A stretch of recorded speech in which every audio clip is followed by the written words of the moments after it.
the Lexus ES, the best-selling Lexus sedan in the history of the company. The newest generation of it came out in 2018. I was actually selling for Lexus at that time. It was pretty popular, even though the current market and even the market in 2018 when this car came out, it was definitely crossover heavy. The RX and the NX are still the biggest sellers for the brand, especially in North America. But the market's changing. We know electrification is becoming more and more commonplace, and we have some new scans today to talk about this new 8th generation. So we got new scans coming out of Japan from Magazine X. Magazine X, they're not nearly as good as Best Car Magazine. Best Car seems to be the premier scoop magazine and source of information for upcoming Japanese cars.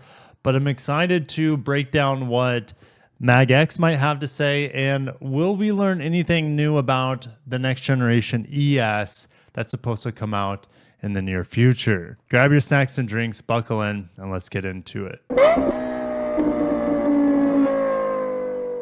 Before we head in the scans, let's take a look at some trademarks for the ES. Now, this has been out for a while now, 4 months. It feels like a year that these trademarks have been out. Now, I just saw this, the Climax Edition. It's a family show, but I cannot believe Toyota trademarked that. ES350H, ES350E, and ES500E. All right, these two would be fully battery electric. This more than likely, here's the thing, this would be dual motor, this would be single motor front wheel drive, and this will be optional all-wheel drive on the hybrid, just like it is on the Camry. It's the same powertrain as the Camry. So let's get to the scans. Let's see what Google Translate can do for us here. And let's get into it. Two-pronged approach. HEV and BEV, that is supported by the trademarks that we got. Even things like BEV only brand by 2040. No, Lexus wants to be a BEV brand by 2030 in North America, China, and in Europe. By 2035, it will be global, fully battery electric. However, I think this is going to change. I think this is going to change quite drastically with their approach to battery electric. This deadline of 2030, well, Volvo had a deadline of BEV only by 2030. That got canned. And Volvo's been very aggressive with their electrification introductions. We look at Genesis, rival to, well, even Volvo's a rival in some ways to Lexus, but Genesis from Korea, the luxury brand of Hyundai, they said they wanted to be BEV only by 2030, and by 2025 onwards, they would only introduce new BEV models, replacing gas models. Well, that's been scrapped from them. They'll introduce plug-in hybrids and range extenders. What is Lexus going to do? Are they going to focus on their strength, which is hybrid, or are they just going to scrap it and say, hey, to heck with what the customer or the landscape might be? To heck with that, and we're still going to come out with the best BEVs. I think they'll go back on it, but Lexus is slow to make, and just like Toyota, they're slow to make announcements. Okay, so they're slow to say that, hey, we'll be BEV by X amount of years. And I think they'll be slow to say, hey, we're going to fall back on that plan. All right, they want to keep seeing where the market's going. Maybe there's a dip in BEV. No, there definitely is, but is it going to last? You know, all it takes is one or two big breakthroughs. Like if Lexus can come out with new solid state batteries, for example, then maybe that transitions them quicker. But my argument there is, hey, hybrids and plug-in hybrids can benefit massively from solid state batteries and new battery technologies in general as well. All right, so let's get into the magazine without further ado. They say it could be reborn as 2025. I'm going to say yes, it will be in 2025 when the new ES comes out. Now, production for this new ES, this 8th generation ES, goes back to Japan. We've had ES production here in North America, the Kentucky plant, since I believe 2016 it was. That is getting scrapped. They're reworking the Kentucky plant for lots of different reasons. 3-row BEVs, but I wouldn't be surprised if that changes to 3-row range extended EVs.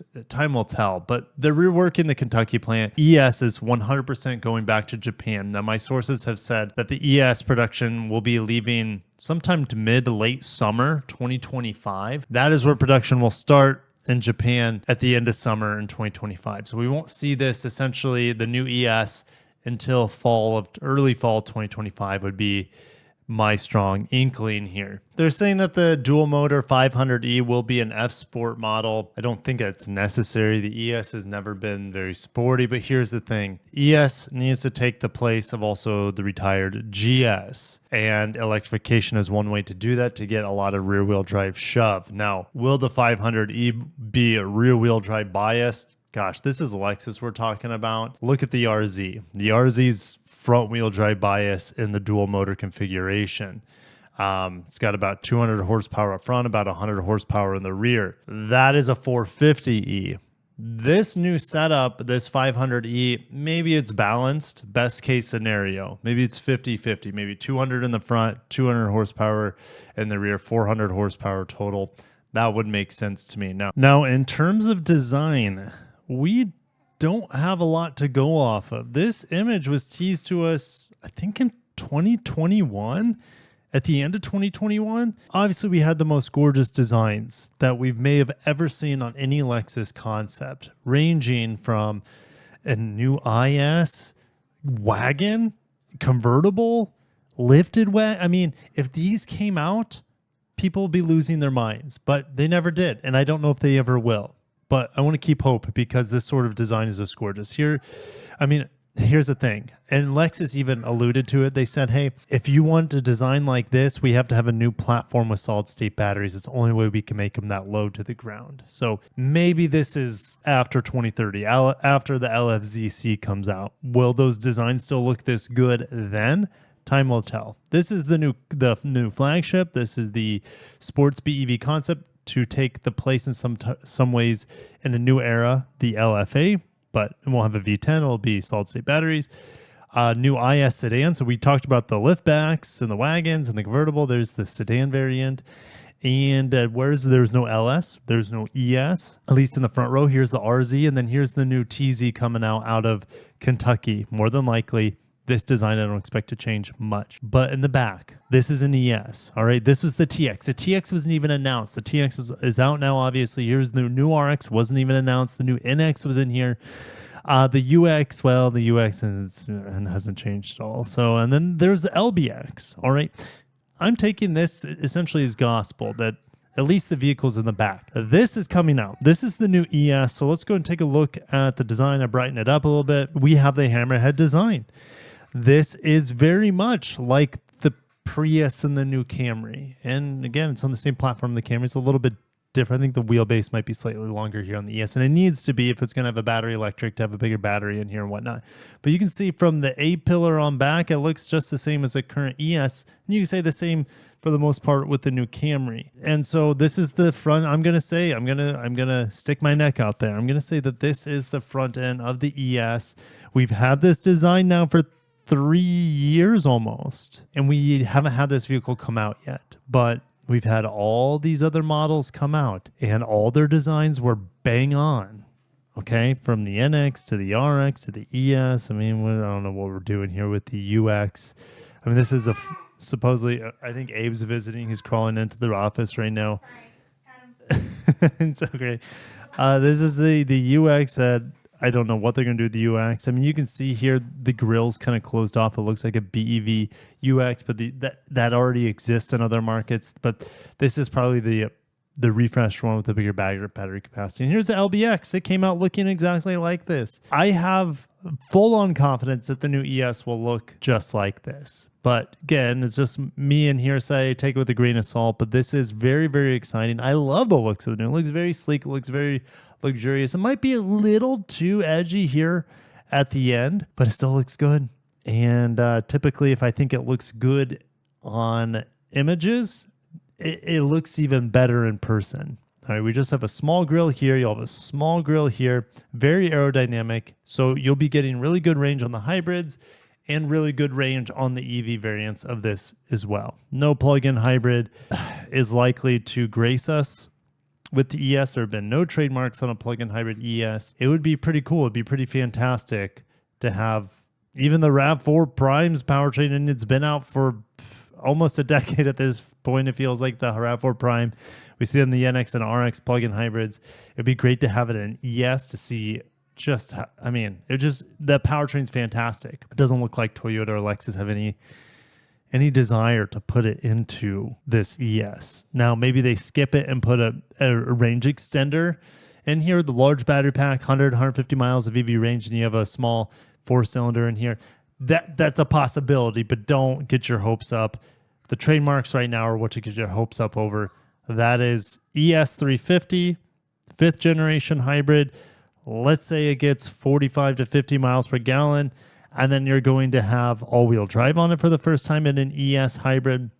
And then you're going to have a front-wheel drive, electric, 350. Let's say that has 250 horsepower, somewhere around there. And then you have an all-wheel drive ES 500E, F-Sport Performance, whatever you want to call it. That'll probably have around 400 horsepower, 0 to 60 in like 4 seconds. It'll be a rocket of an ES. So anyways, that's what it looks like. That's what to expect also from the powertrain ends. And man, I'm excited for it. Now, Toyota's main electric motor, transmission supplier, Aishin, they have information here. This came out maybe about a year ago about how they're going to improve their EVs. Shrinking things is biggest improvement that they're going to have.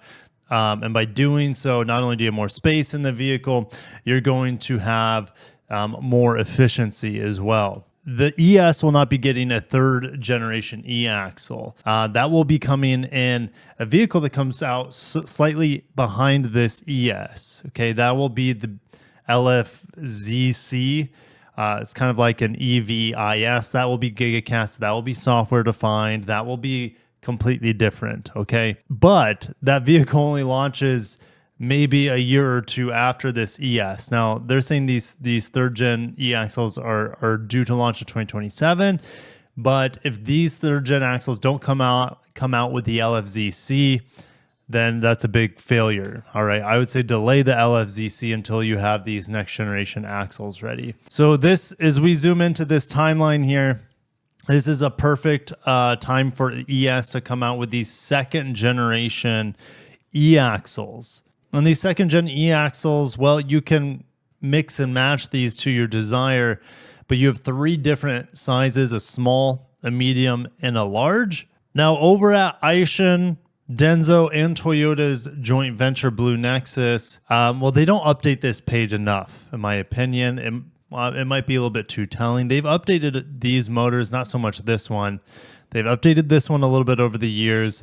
And this new one right here, this is a brand new motor that we haven't seen on this page, or at least I haven't seen on this page prior to this video. So 120 kilowatts from this tiny motor here. And if you look, I mean, it's much smaller than this front motor that we see in the BZ4X/RZ, and it's much smaller than this rear engine or rear motor that we have on the all-wheel drive BZ4X and the all-wheel drive. I mean, heck, this is even in the TX 500H, the RX 500H, and even the Crown Platinum with the Hybrid Max, this 80 kilowatt motor. But what they're doing is they're shrinking the size of essentially this, and they have this new single small motor, which we're going from 80 kilowatts, which is roughly 100 horsepower, to 120 kilowatts, which is about 160 horsepower. So now we're getting 160 horsepower for much smaller electric motors that are also going to be more efficient with their energy consumption while taking up less room, right? There's even been talks of small electric motors powering each wheel for the upcoming IS. I don't think we would see it for the ES, as it's not really focused on being a performance car. It will be quick. If it has 400 horsepower, it'll be doing 0 to 60 around 4 seconds. That's plenty quick for an ES. And like the RZ, like the BZ4X, there's going to be a battery sitting between the 2 axles at the floor. And apparently they've modified the K platform a little bit further to make room for this battery sitting under there. So I'm looking for this vehicle to take a bigger step forward with battery capacity compared to the RZ, as well as efficiency. And we could have Panasonic's next gen high performance batteries in here. We have this new performance battery, which is much skinnier compared to current batteries, coming in 2026.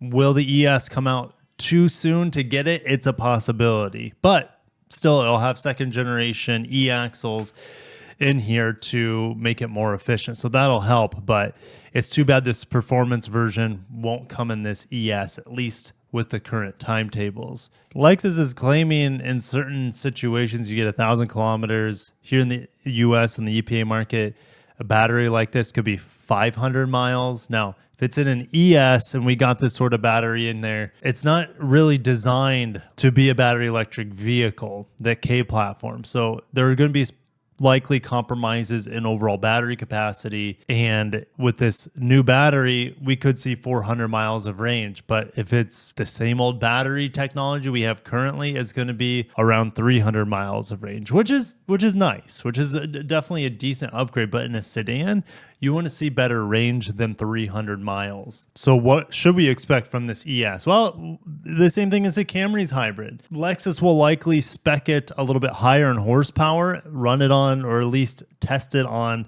premium fuel. It will not require premium fuel. You can just put regular in it, get a little bit less horsepower, and still get crazy efficiency. Check out my impressions on the new Camry, especially the LE base model, which is just, I was getting over 60 miles per gallon in it, and it is incredibly smooth. It's powerful. It's refined. It's fantastic. And I can't wait to see it in the new ES. The new ES should be even smoother, more comfy than it ever has been before. And then you put this new hybrid powertrain in there, or electric, but most of you guys will be interested in the hybrid powertrain over the electric. It is going to be fantastic. It's going to be a really hard car to beat in that luxury sedan segment for overall NVH efficiency and refinement. So is it going to be worth the price increase over a Camry? Yes, because the Camry, the upper grades have bigger wheels. The ride quality deteriorates a little bit. The ES will have a much better suspension and tuning to have just an absolute plush ride, even with big fancy wheels. And you can always, put on some poverty spec wheels on an ES hybrid, and you're going to be just floating on a cloud. Like if you put 16s or 17s on an ES, I can't imagine the ride quality.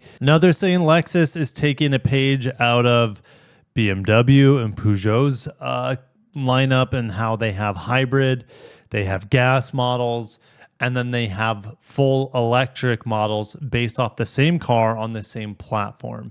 They're calling it the orthodox 3-box sedan. It'll be a sedan just like the Camry is a sedan. It is not going to employ a liftback or anything like that. It's going to be a traditional sedan. This car sells in China. Sedans sell big in China, so they need to be able to have a competitive sedan for that market.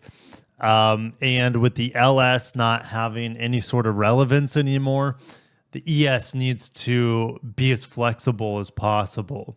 And so that's why they're offering high-ish performance EV variants of the ES, the mass market hybrid, and then you'll have an efficiency EV with a front-wheel drive 350. The ES is one of my favorite Lexus models. Actually, out of the highest selling models, the RX, the NX, the ES, the three best-selling models, the ES is by far my favorite. Now, maybe it's just because I prefer driving a sedan, but the ES still feels very special when you drive it. It feels very luxurious. The materials in there are quite impressive for the class. It has great efficiency too, and it looks pretty good still. The 2018 and newer ESs, they had a mild refresh. What was it for 2021, 2022, somewhere in there? Very, very mild refresh. It got, touchscreen, it got Apple CarPlay, Android Auto, but the new one, of course, will have the new Lexus interface, for better, for worse. It'll have different touchscreen technology. I hope they don't go too cheap on the interior, but the vehicle will be coming from Japan. Yeah, I mean, look, the new GX comes from Japan, and the interior on there is not anything to write home about. So I hope they don't dumb it down too much. I hope they keep wood in here. I hope they keep nice materials, nice touch points. And the ES needs to be the best ES ever here for this next generation, because the LS could get discontinued. The GS has been discontinued, and we need something special for Lexus. And I think maybe that's why they brought it back to Japan. They wanted to make the best ES ever, even though it has a modified platform. It's not like a complete redesign from the ground up. But if you compare the new Camry to last year's Camry, even though they look similar, the same platform. They've made so many small improvements that it feels like a different car. And I'm expecting even more of those improvements to make their way into the ES here as it comes out as a 2026 model. So thank you guys for watching. I wish I had more on the new ES. I can't believe I have spoken for over 20 minutes on the ES. It just, to me, the vehicle, it means a lot to me. It means a lot to the Lexus brand and the heritage, especially if they get rid of the LS. The brand launched on the success of the LS, and the ES there was kind of like a dolled up Camry, I guess you could say. I mean, they talk about the Wyndham a little bit in this article. In Japan, it was called the Wyndham. If the LS goes away, the ES is the last true survivor of what started the Lexus brand. I don't think the ES is ever going to go away. But in today's market with dying sedans, it needs to be better than it ever has been. If I hear anything more on a new ES or rumors coming out of Japan or from my own sources, I will update you. But have a great day. Take care of yourselves and peace.